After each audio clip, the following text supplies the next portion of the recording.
Tangan dari pemerintah seolah belum cukup panjang untuk menjangkau luasnya bumi Indonesia untuk melindungi jutaan kaum duafa yang menderita.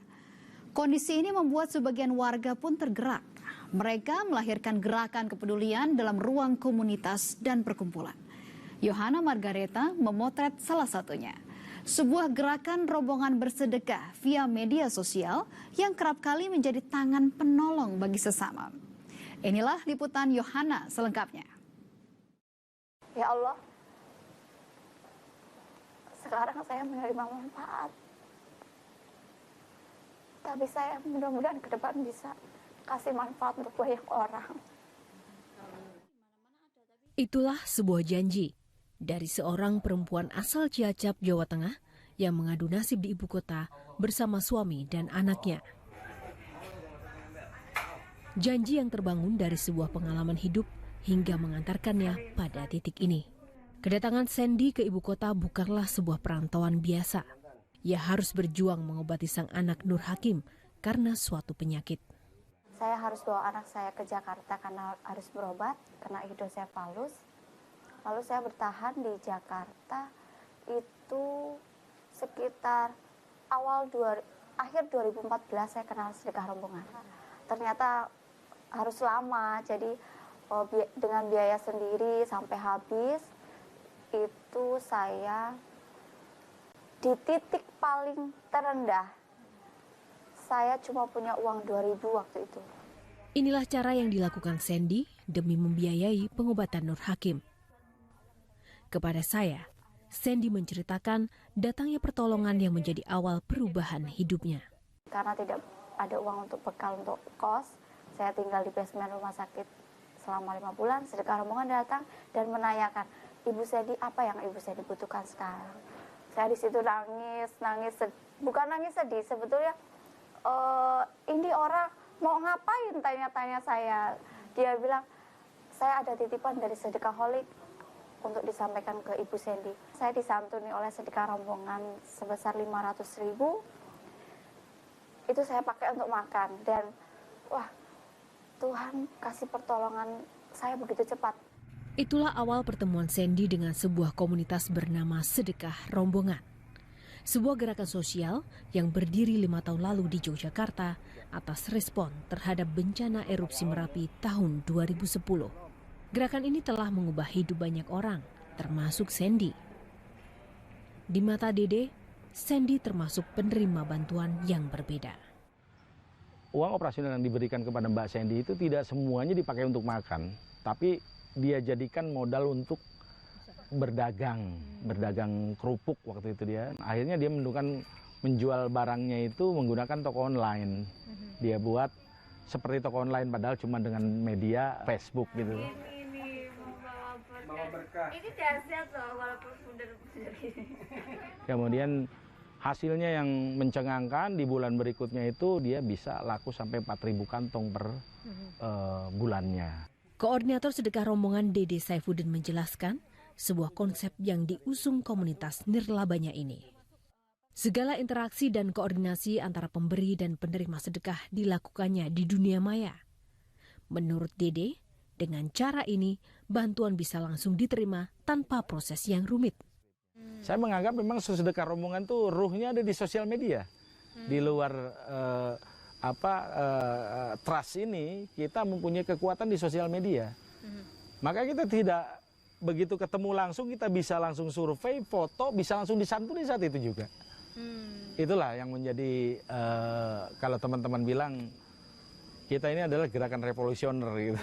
Ya, sedekah rombongan mempunyai visi cukup unik dan menarik. Bahasanya bahasa langit. Jadi mencari muka di depan Tuhan visinya. Kemudian misinya itu menyampaikan titipan langit tanpa rumit, sulit, dan berbelit-belit. Di rumah sakit tuh penyakitnya numpuk menjadi beban paralel. Nggak punya uang, kandahar, lo makan. Nah, kita hadir di situ. Datang, seng, ke ruangan semester 3, buka bajunya.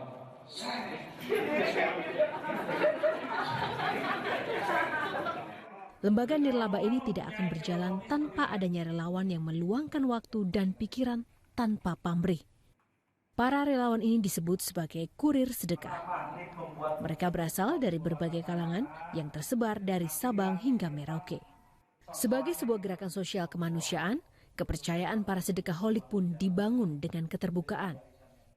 Tugasnya itu kita mendapatkan informasi yang selanjutnya kita akan survei, kemudian kita akan santuni, kemudian jika berobat panjang kita akan dampingi, kemudian kita membuat sebuah laporan yang berujung pada web sedekah rombongan sebagai bentuk completion report, penyelesaian pekerjaan yang nanti bisa dilihat secara transparan oleh para pemirsa. Itulah tanggung jawab moral seorang kurir sedekah yang paling mendasar. Siapapun boleh menjadi kurir sedekah tanpa terkecuali. Banyak dari mereka justru berasal dari pasien-pasien yang telah sembuh atau penerima manfaat seperti Sandy. Sekarang saya jadi kurir gini. Kurir SR itu kan seluruh Indonesia. Jadi sekarang kalau ada pasien yang butuh dibantu itu kadang ada yang daftar ke saya. Penyampaiannya tuh 100% dari sedekaholik. Jadi kenapa saya nggak bisa ya? Saya iri dengan kurir-kurir itu sampai seluruh Indonesia. Dia cuma bawa misi mencari muka di depan Tuhan, kenapa saya nggak bisa? Memberi tidak harus menunggu menjadi kaya. Itulah prinsip yang dipegang teguh oleh setiap kurir sedekah rombongan yang berasal dari berbagai kalangan. Pemilik sebuah rumah sakit swasta di Karawang, Jawa Barat berbagi pengalamannya. Jadi pertama kali itu aku lihat Facebooknya temanku, Dr. Rahmat.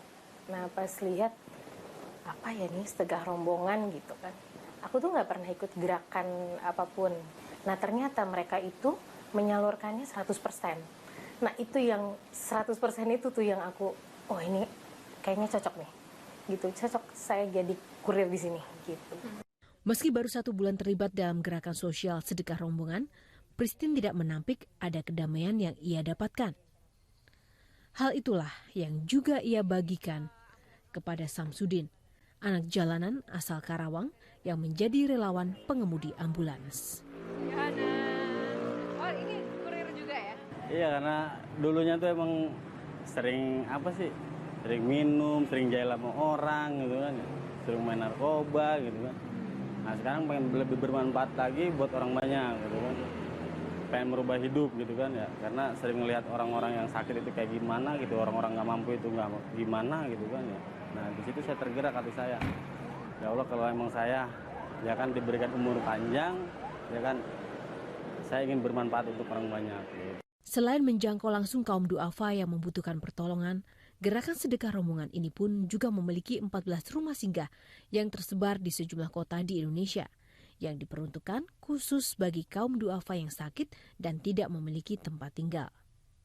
Salah satunya adalah rumah singgah di Jakarta Pusat yang berdiri di area Rumah Sakit Cipto Mangunkusumo.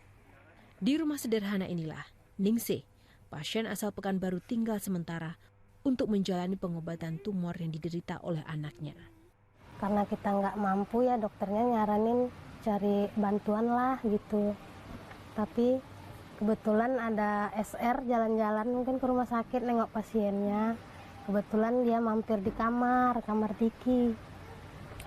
Terus cerita-cerita ya SR bersedia bantu beli obat gitu.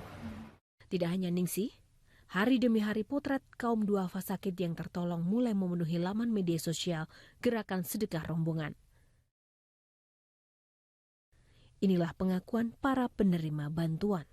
Iya, saya berterima kasih banget kepada SR udah menolong saya. Saya bisa berobat di sini. Anak saya sudah sembuh. OMK, otitis media suppuratif kronik, infeksi telinga. Rasanya seneng banget karena sampai saat ini udah 6 kali operasi di sini. Nggak mungkin banget kalau misalkan ini nggak dibantu sama SR, mungkin ini nggak sampai penyakit infeksi ini itu mungkin sudah kena otak. Prinsip berbagi merupakan prioritas utama dalam gerakan sedekah rombongan. Para kurir pun seolah seperti pemburu kaum papa yang putus asa dengan sakitnya. Nah, si kurir SR itu ngurusin BPJS-nya. Tahu nggak sih Mbak, aku tuh pengen nanti aku meninggal, itu yang ngelayat itu orang-orang duafa-nya aku gitu, yang aku tolong, karena mereka yang pasti yang mereka ingat itu kan kita ya, yang kita sering tolong. Kita punya banyak temen di sosial media, itu belum tentu loh kita meninggal datang doain ya kan. Mereka malah jadi bintang film di depan duafa, nggak kepengen jadi bintang film di depan layar kaca, tapi mereka tuh menjadi primadona di duafa itu luar biasa banget. Dan hanya itu yang membawa kita selamat, bukan kita nabung di dunia sampai banyak sampai jadi kaya. Itu nggak bawa kita selamat kok. Dari lingkungan terkecil mereka menyantuni dan mendampingi. Dede berharap sebuah perilaku yang dilakukan ratusan kurir duafa di seluruh Indonesia akan terbentuk. Artinya kan dalam bahasa agamanya sedekah gitu kan, memberi. Karena buat saya secara pribadi yang sudah merasakan, jika sedekah itu dilakukan menjadi sebuah gaya hidup, artinya apalagi secara masif bersamaan, itu kesulitan-kesulitan itu akan mudah kita selesaikan.